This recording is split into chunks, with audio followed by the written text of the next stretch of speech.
the rules on shisha have been implemented to the letter. Wagonjwa wanaohitaji huduma za picha katika kaunti ya Kilifi wanatarajiwa kunufaika pakubwa baada ya serikali ya kaunti hiyo kuwekeza katika kifaa cha kisasa kabisa cha kupiga picha cha CT scan. Akizungumza wakati uzinduzi wa huduma hizo katika hospitali ya rufaa ya mjini Kilifi, waziri wa afya wa kaunti hiyo Peter Mwarogo amesema kwamba kifaa hicho kitapunguza gharama kwa wagonjwa, hasa gharama za kusafiri maeneo mbali kutafuta huduma hizo. Kwa upande wake, Gavana Gideon Maitha Mung'aro anasema serikali yake ipo mbioni kuona kwamba hospitali kuu ya Malindi, Mariakani, Mtwapa na Marafa zinapata kifaa hicho muhimu.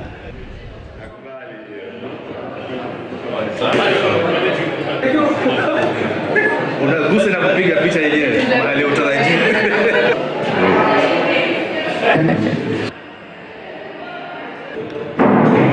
Pande unalipiga shilingi ngapi? CT scan 15,000.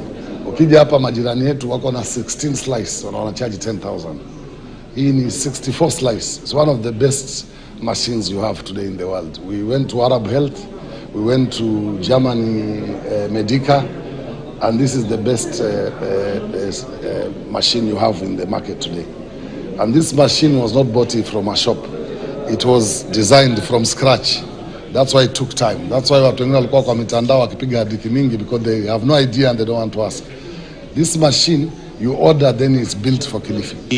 CT scan unaiona hapa tumeitoa kwa yule anayetengeneza zile mashine, hata kupitia kwa wale mabroker katikati. Kwa hivyo imetukatia kabisa ile expense ya na pia inatusaidia kwamba yule mwenye kutuzia mashine hii ambaye amekuja kuplace ana train wafanyakazi ambao watatumia hii machine, na pia ana train wale ambao watakuwa na service hii machine. Pesa watu wa Kilifi wanatumia kwenda private hospitals, kusafiri paka Mombasa, wengine wanakufa kwa sababu hawana kipimo cha kutafuta ugonjwa ni wapi.